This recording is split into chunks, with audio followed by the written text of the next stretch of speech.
Hi everyone, it's Show here. As you know, we have been fighting to protect the constitutional right to free speech for the more than 170 million Americans who use our platform every day to connect, create, discover, and achieve their dreams.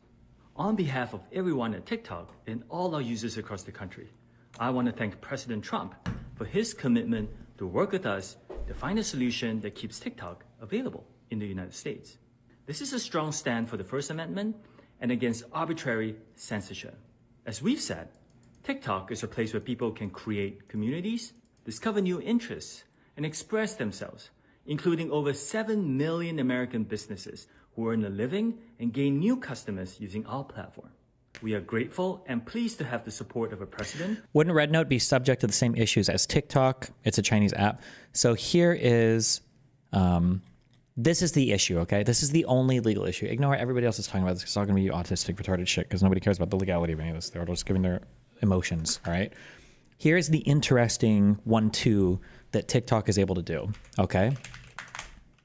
And this is why I'm sympathetic to the government's argument. Now, I did not read the Supreme Court's opinion on this. It's a short one. I'm probably not going to read it today. I don't have the time. I did listen to the oral arguments. So a lot of people are going to be focusing on content, right? The fact that we're going to be propagandized by the Chinese on TikTok, okay? Content. I would be surprised if the Supreme Court decision cited anything having to do with content. But let's check, actually. I'm curious. Do they ever use words like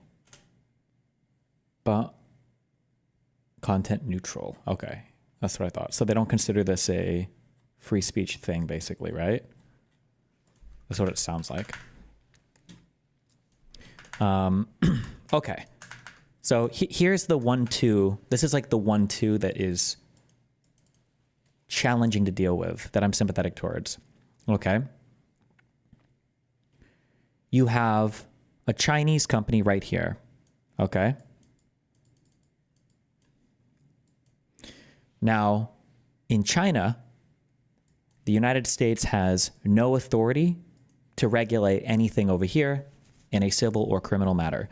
You're going to have to go through world courts, like the World Trade Organization, the UN, NATO, whatever, the IC. I mean, like, all these international bodies you're going to have to go to. And maybe the WTO can give you some remedy here, but it's unlikely, and these cases take a long time. I don't even know in the WTO. WTO must be able to settle disputes between countries, right? It's not just investors and countries. But it's a lot to deal with, okay?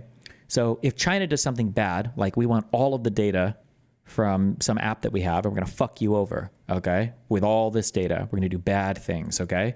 The US can kick rocks. They can't do anything about it. So, okay, well, fuck you. So then you say, okay, well, that's fine. Who cares? Right? Like, we can just say, well, we're going to ban this app or we're going to ban this thing, right? So some people are saying, what about Red Note? Well, if Red Note does bad things, then you can just ban the app. Why can you just ban the app? Because it's not very clear that First Amendment protections would apply to an app that is not in the United States, right? Who cares? So fuck this, okay? You're going to do bad shit? Well, we're banning you. Fuck you, okay? You don't have First Amendment protections.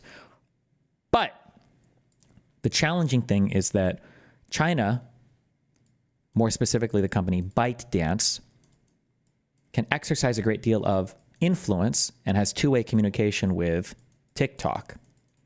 Now we're in a weird world where, okay, let's say that we find out that TikTok is passing info back and forth between China, but that's not even necessarily bad or wrong. But let's find out that on the Chinese side, something bad is happening here with the data collected. Well, if the United States government wants to come after TikTok in any way, size, shape, or form, TikTok can go, excuse me, I'm asserting so many rights that I have as a U.S. citizen, and more particularly here as a U.S. corporation.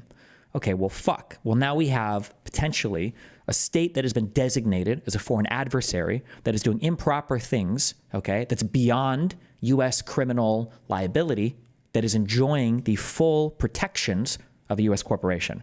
I think this is the challenging legal framework that is unnavigable by the U.S. government. This is probably not good, right? They basically get to fight with all of the U.S. protections while acting like they're not even a U.S. citizen. I am sympathetic to this. So when people bring up things like, oh, well, Facebook and, Facebook and Twitter and whatever these companies, they can do bad things. Sure. And if they do bad things, we can haul Zuckerberg into Congress. You can subpoena or arrest Elon Musk. Like, these people are not beyond criminal liability in the United States. But if a foreign company does it, like Red Note, well, then you can just ban the foreign company, because it's not like they have First Amendment protections in the U.S. It's a foreign company. They're not citizens or U.S. entities. But when TikTok can operate with the protection of the U.S. Constitution, with all the safeties of a foreign adversary, this is unworkable. Okay. Does that make sense? This is the challenging legal framework. Everybody is going to be talking about content or freedom of speech or rights to whatever. But that's not really what's at issue here, in my opinion. I'm sorry, in the Supreme Court's opinion, actually, because they said that they consider this to be content neutral. And I think the state did make a compelling argument where the state said TikTok can literally have the exact same content on it, and we would not care if it was all the exact same stuff. It could be as bad as they want it to be about the United States or whatever. The issue is just that dual relationship makes it very, very, very challenging to navigate. Does the U.S. not lose their talking point of how U.S./Western apps and websites are banned in China? They can say they are doing the same thing now. I mean, if you want to say that, then you can, but it's not at all true. But okay. So it was considered rational basis. My understanding is the level of review that they applied to this law, since it's a content neutral. Oh, no, I'm so sorry. Content neutral is intermediate levels of scrutiny. Content neutral does not necessarily imply rational basis, but intermediate scrutiny. But this law, there is a chance, because the DC Circuit, I think they evaluated this action under the highest level of examination, strict scrutiny, and they still felt it passed. So it looks like maybe they went with intermediate scrutiny here. I don't know. Like I said, I'm not reading all this. Or did they do rational basis? Ooh, they do not. Yeah, I see. Never mind. I see. They do not want this cited in the future. While we find that differential treatment was justified here, however, we emphasize the inherent narrowness of our holding. Narrow means that they want it to apply very specifically. The narrower a ruling, the less precedence or the less applicability it would have to other scenarios or other parts of the law. The wider, then the more applicable and the more it impacts. Data collection and analysis is a common practice in the digital age, but TikTok's scale and susceptibility to foreign adversary control, together with the vast swaths of sensitive data the platform collects, justify differential treatment to address the government's national security concerns. A law targeting any other speaker would by necessity entail a distinct inquiry and separate considerations. On this understanding, we cannot accept petitioner's call for strict scrutiny. No more than intermediate scrutiny is in order. Does this mean they did go with an intermediate? Or sometimes they call it heightened scrutiny. The act satisfies intermediate scrutiny. Okay, so they said it would have survived anyway, so I don't even know if they go to the lower level one. But, okay, anyway. Do U.S. citizens not have a right to use foreign products? So apparently there's a First Amendment right to hear things. I don't know how that's applied here. I'm a Gen Z I don't know any of the I'm a Gen Z. law there. I'm a Gen. If I go to the beginning, why would you assume I want to play it? So I can't answer that, but you can still listen to things from foreign countries and everything, but they just can't have a U.S. entity that's getting First Amendment protections while also being under foreign control, at least of an adversary, is how that law is written. Gen Z stan, I think I got to say it. I love Gen Z. Right? There's going to be absolutely zero legal analysis except for a bunch of references to the First Amendment in this entire video. But let's go. Now, they're just feisty. They're very and it's going to be, the government tried to censor this because they just didn't like what they were saying. So it's going to be completely focused on content with no legal analysis whatsoever. But that's okay. Feisty right now, and to see the way they are reacting to people trying to censor their speech, this is incredible. This is amazing, and you're gonna have to park aside your feelings about China. Obviously, I agree with the fact that China is a threat, but I also kind of think America and our deep state and the CIA is the bigger threat. The homeland threat seems a little bit bigger, the domestic threat, than the foreign threat. So remember, especially if you were getting paid millions of dollars, or if you were a foreign agent and you were taking this seriously, then you would engage in at least like a level 1 legal analysis, which is where you would say, like, okay, sure, domestic threats are real and foreign threats are real. However, domestic threats can be held criminally liable, and there is way more ability or capability for the government or any state to do an investigation into those domestic entities than there are for foreign entities. So the comparison here is brain dead. At this moment. Okay, so what am I speaking about? So there is, let me just show you this headline on NBC. Chinese TikTok alternative Red Note tops app charts ahead of potential TikTok ban. Okay. Okay, let's assume you're right in the data security one too. So said company is going to be banned because of this potential risk. What if said company takes action to stop potential data security risk being a problem by removing the culpability of data risk from themselves to a third party, not part of the ownership structure, to the company in the foreign state? ByteDance. I don't understand what you're saying. I mean, if you're sending all that data to the foreign company, then you're still going to trigger a U.S. law that is prohibiting the transfer of that data to a foreign adversary.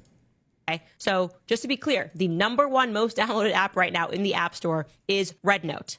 RedNote. It's in Mandarin. They can't even read it, and they're all downloading it.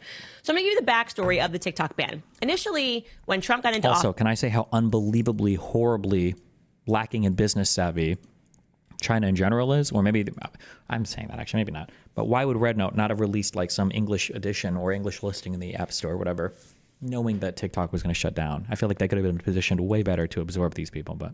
He essentially was very tough on China. And in 2020, he said, we've got to do something. Destiny, it has nothing to do with the ownership and everything to do with the algorithm being used on the data. No, that is completely incorrect. It actually has everything to do with the ownership and nothing to do with the algorithm being used on the data. It is complete. The ownership ban, the ban is completely centered around ownership by a foreign adversary of at least 20%. That's how the bill reads. That's how the act is applied, and that's how it's enforced. About China, they're stealing all of our data. You know, he was doing the America first. We're also going to be tough on tariffs, et cetera, et cetera. And in August of 2020, he tried to ban TikTok via executive order. And it didn't work. There was tons of resistance, people saying that it would be a violation of free speech. This can't happen, blah, blah, blah, blah. Then, of course, October 7th happened, and TikTok was incredibly pro-Palestine, okay, to the point that they began censoring the word Palestine, and the ADL, the Anti-Defamation League, which is really just the Anti-Free Speech League, and the Smear and the Slander League, decided that they needed to now step in. Forget you thinking your president has power. We, the ADL, our lobby, AIPAC, we're going to get this done now because we don't like... Sorry, I meant the ownership of the algorithm, so it is about ownership in that sense, my bad. No, the algorithm can go to the algorithm. There just can't be a fuck ton of data transfer, or there can't, like, of sensitive data, and there can't be ownership of a foreign adversary. That's how the two laws are written. Like that Gen Z is anti-Israel. But I also want to point out that we have a major generational problem. And so we really... Does Candace hate Jews? Yes, Candace is insanely anti-Semitic. have a TikTok problem, a Gen Z problem. And then the kids got smart and started using watermelons instead of, because they couldn't say Palestine or get any views and things were getting banned, started using watermelon signs. Okay. Banned by who? Okay.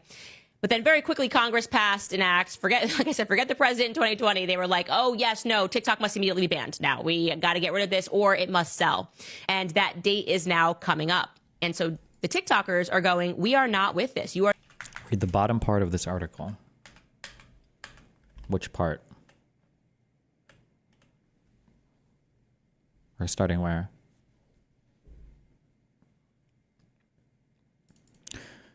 Where do you think your brand is positioned among your competitors? Does that play any part in your thought process when it comes to selecting people you partner up with to do content? Are you trying to rebrand, or are you happy with it? Honestly, I still don't know. I'm kind of floating in the ocean right now, waiting to see how everybody settles out after all the political fallout from the election. But it's very hard because there are like left-leaning people that I want to do content with, but god damn, their foreign policy takes are dog shit. Right now, my two lifeboats are Josiah and Pisco. And Brian seems cool. Data security team. TikTok previously been storing its US data, user data at its own data centers in Virginia with a backup in Singapore. It will now delete private data on US servers from its own data centers and rely fully on Oracle's US servers. It said the Virginia and Singapore centers are being used with the data. Ring fencing it from ByteDance company spokesperson to Reuters.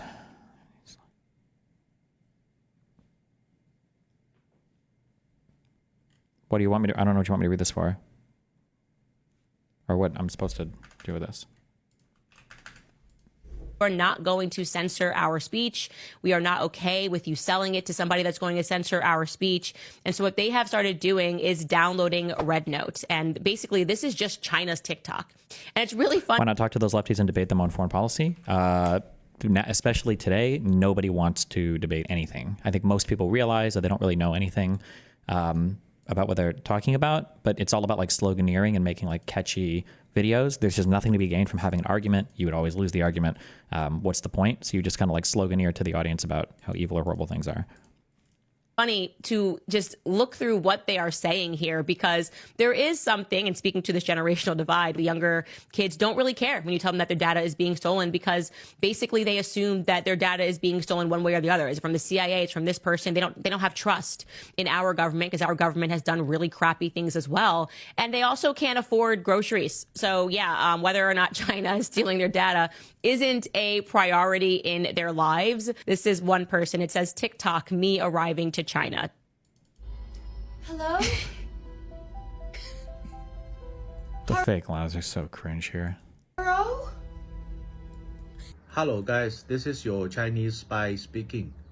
I want to post this video before it's too late. I guess we are not going to see each other again in the future. That's why I have something to say. It is a great honor to spy on you for the last few years. This video has 760,000 likes. Do you think there are really so many people who agree with her position in this vid? Yeah, probably. Far-right people are probably in general happy with TikTok because there's a lot of like anti-establishment stuff on there. And far-left people were probably really happy with TikTok because their anti-establishment stuff played out in the form of especially a lot of pro-Palestine stuff, which had a huge presence on TikTok. And they already think that they're already like halfway to the idea of Jews controlling everything anyway. So I'm sure a lot of like the far-left crowd are hopping onto that neo-Nazi-ish train, not all the way there, but of saying that like basically AIPAC and the Jews are getting TikTok banned because of their position on Israel-Palestine.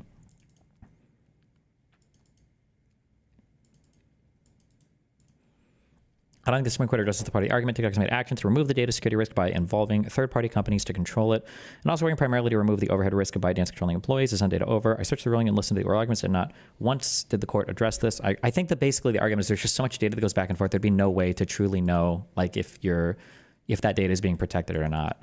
So I don't think there's any way to like truly know the answer to that. I wish you all have a great life in the future. Now is something personal. Laura from California, you shouldn't drink that much Coca-Cola. It is bad for your health. And also Peter from New York, you mama loves you.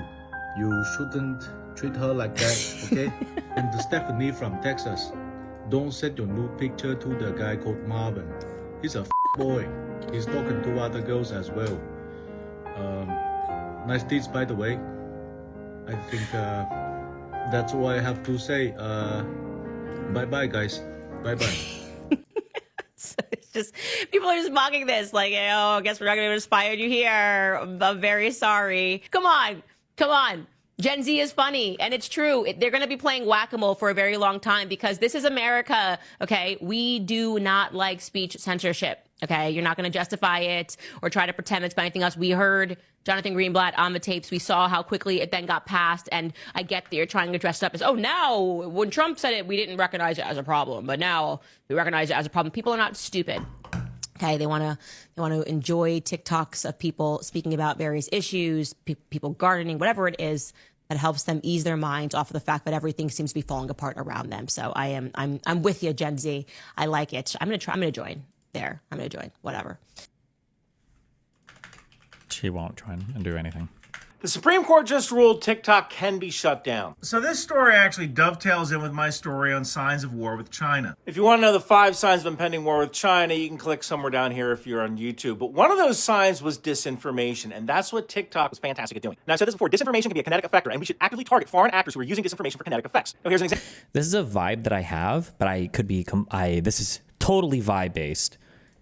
It feels like when China does hacks, it feels like China doesn't do as much like propaganda. It feels like they're like finding and releasing and dumping like information. Like I feel like if somebody's like, oh, there was a huge Chinese hack today, what I'm thinking is like, oh fuck, they got like, they were behind the big SF-86 hack, right? And the big and like the Equifax or whatever, like they dump like credit card numbers, social security numbers, like the standard Form 86 is for security clearances.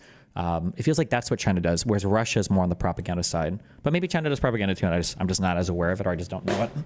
Good one. Example, back in 2023, AROC, the Arab Resource Organizing Center, Use social media to encourage weak-minded college students to glue themselves to the side of the MV Cape Orlando, which is a U.S. Ready Reserve transport ship operating out of the port of Oakland. Now, they did this because supposedly the ship was carrying weapons to Israel, although I don't think anybody looked at a map. Because you would leave for Israel from the east coast of the United States, not the west coast. You'd have to travel halfway around the world to reach Israel. But that's why they call these people useful idiots. Bro, do you know how much of the world I'm sorry. This always blows my mind. There's a lot of fucking... This is like all water. Like if you look at a globe, what the fuck? Why? It's kind of cringe.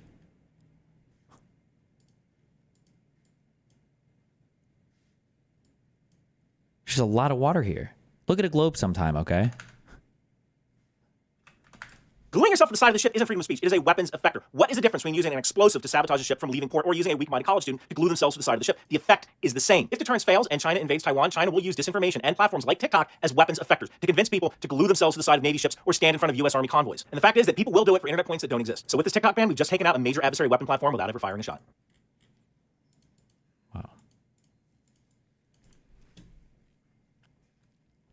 When people say China when talking about hacks, do they mean the government or just that the hack came from China?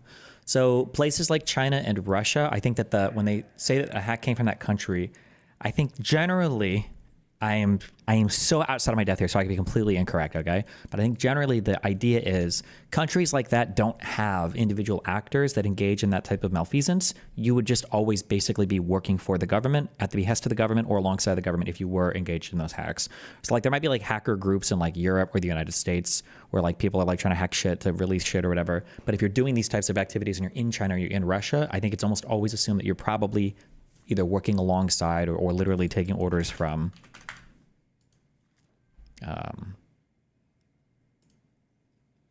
the governments. Yeah, it's funny. Because now the TikTok ban is going to change the game. It's funny. By the way, if it does happen, my money says it's not gonna. Yeah, that's what I said. It's not gonna. I didn't think it was gonna happen. I thought it was gonna happen, and now you have all the politicians worried about the backlash. Yeah, it's pretty dank. I don't even. Yeah.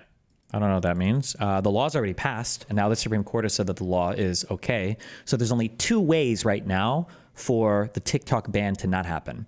One is for Congress to pass a law rescinding the prior one. That would be one mechanism. And the second would be, no, there's three ways actually. The second would be the president, the executive branch, not enforcing the law. Trump just says, fuck it, we're not going to enforce it. Who cares? Now that's really scary for TikTok though, because theoretically the next administration could just enforce that law and then they're fucked. You wouldn't want number two to happen. And number three is there is a carve out in the law that, does anybody remember which law this is? HR, I'm never going to remember this. HR, 7521. There is a carve out in the law that allows the president to say whether or not somebody has covered their ass, basically. So the president has the ability to determine through an interagency process, meaning Congress wants him to utilize his intelligence agencies and maybe domestic ones or whatever, precludes the establishment or maintenance of any operational relationship between the United States operations of the relevant foreign adversary controlled application and any formerly affiliated entities that are controlled by a foreign adversary, including any cooperation with respect to the operation of a content recommendation algorithm or an agreement with respect to data sharing. So there is a world where President Trump gets bribed by the CEO of either TikTok or somebody in China or from ByteDance and says, you know what? We investigated and we're actually really happy with how TikTok has their data sectioned off now with the Oracle servers, and we think that they're fine, right? So these are the only three ways basically for this law to not happen. Wouldn't a fourth way be for ByteDance to divest from TikTok? Sure, but that's never happening. Or if they divest, TikTok would just be a dead company. They're not going to maintain all the technology and everything.